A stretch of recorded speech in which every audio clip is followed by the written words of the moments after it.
Car collections are something we'd all like to showcase. Who wouldn't? It doesn't just make a point about your net worth, it's also a statement on your personal tastes and style. Like an art collection, your cars say a lot about you, but some prefer to keep their tastes private. But few car collections are as secret as that of Hassan al-Bolkiah, the Sultan of Brunei. Frequently considered the most expensive car collection in the world, the Sultan owns somewhere between 4,000 and 7,000 cars, with a collective value of close to $3 billion US.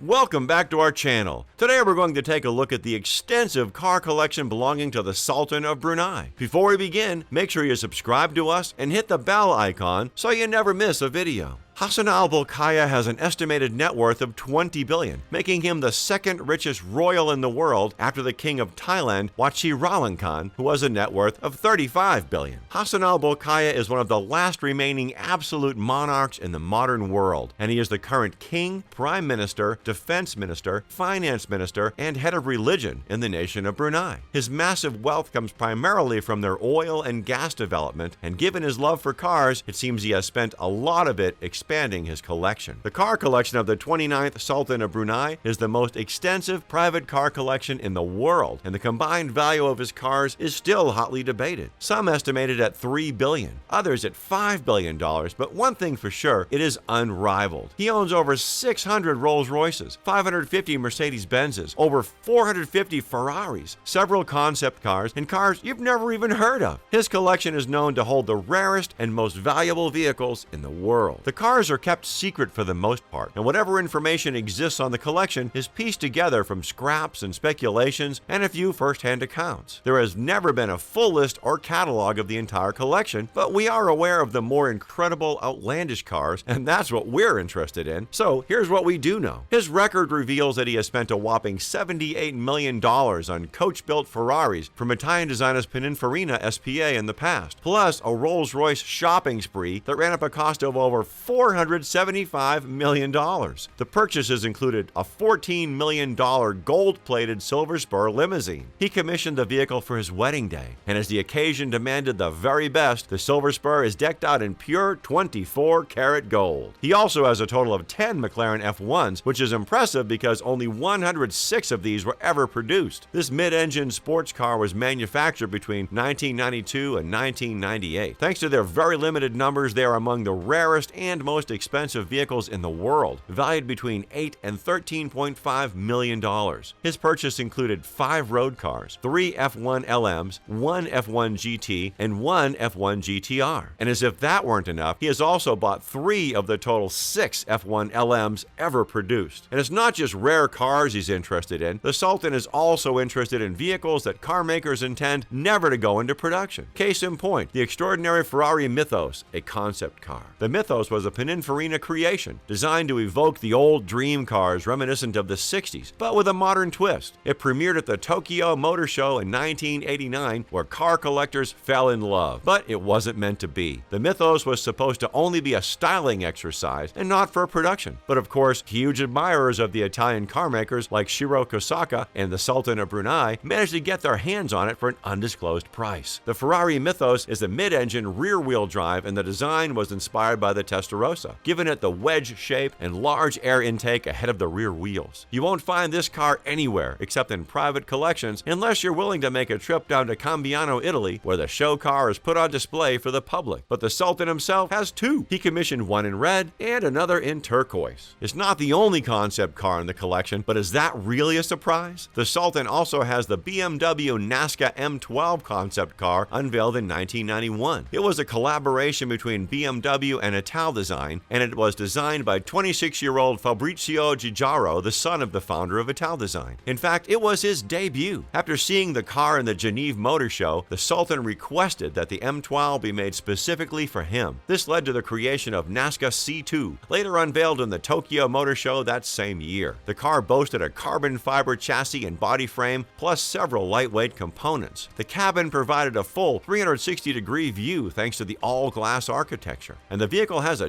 dome-like shape. Compared to the M12, the C2 actually weighs 220 pounds less thanks to the extensive use of carbon fiber. And by the way, the Mythos is not the only rare Ferrari in his collection. He once commissioned 11 custom Ferrari F40s, and 3 of them are out in public today. That's right, 2 people in the world currently own some of the Sultan's previous cars. The yellow F40 and matte gray F40 were bought by John Collins, a Ferrari dealer who worked for Telecrest. The third one went through 4 owners before finally being purchased by Shenji Takei in 1996. Before all that, 10 of Sultan's 11 Ferraris underwent extensive cosmetic and performance upgrades. 7 of them were fitted with a tiltable steering wheel column and an ECU remap to increase torque from 426 pound-foot to 480 pound-foot. The F40 typically comes to around $400,000 to $700,000. Still, with all the repaint work, customizations, and upgrades, one car can easily run into $1 million. He even has some of the rarest Ferraris on the planet, like the FXX. Only 30 of these were ever produced. It cost $2.6 million, not including whatever custom works the Sultan asked for. The 1,306 horsepower with a V12 hybrid engine that you cannot drive on the roads or in any series. In fact, for the first few years of ownership, the car remains with Ferrari. This beauty debuted in Yas Marina Circuit in Abu Dhabi, and in 2014 it was the newest addition to the Client Test Driver program, where Ferrari keeps the car and brings it to the track events and races when you want to play. And if you're wondering, well, who would ever want to spend nearly $3 million on a car you can't show off, then you simply don't get the world of sports car enthusiasts. And of course, he has Bugattis, quite a few in fact. Well, when we say few, it could be about 100, but we're only concerned with the best of the collection. 4 of these cars were EB110 SS models. One has Grigio Chiaro exteriors and beautiful blue leather interiors and custom-made logos and plaques. Another has a Nero metal exterior with Nero Incios leatherwork on the inside and fitted with a Dower exhaust. The best of the lot is the SS13 with bespoke interior and exterior finishes in multiple colors. EB110s typically go for $1.5 to $2 million, but that is without all the custom work. No prestigious car collection is complete without a Rolls Royce, and the Sultan has over 500 of them. Chief among them is the Phantom 6S, commonly used by the British royal family. The Sultan custom ordered 4 Phantom 6Ss, named the Rolls Royce Cloudesque. The car was a modernized version of the Silver Cloud, with engine modifications and transmission upgrades. The car was also modified to have a boot similar in design to that of the Rolls Royce Silver Seraph. Another prize in his collection is the Bentley Dominator, a luxury SUV produced specifically for Hassan al-Bolkiah. 6 of these were constructed for the Sultan in 1996 with an estimated cost of $4.6 million per car. They were based on the P38A Range Rover, and it also uses an all-wheel drive system, while Bentley was responsible for the exterior and interior works of the vehicles. Among all that, there are some others like the Porsche Karma, 209 BMW cars, 179 Jaguars, and much, much more that we may never learn of. Your average garage isn't going to be enough to house a collection like this. Reportedly, the cars are kept in an aircraft hangar and tended to constantly by a crew of maintenance experts. Sadly, this is not the case for every single vehicle because there have been reports of some being left to rot and depreciate. Even if that's the case, I know many who would love to get their hands on whatever car the Sultan doesn't want anymore. What do you think of the car collection? Let us know in the comments below. If you enjoyed this video, hit the like button and browse through the King Luxury channel for more videos all about luxury. Thanks for watching, and we'll see you next time.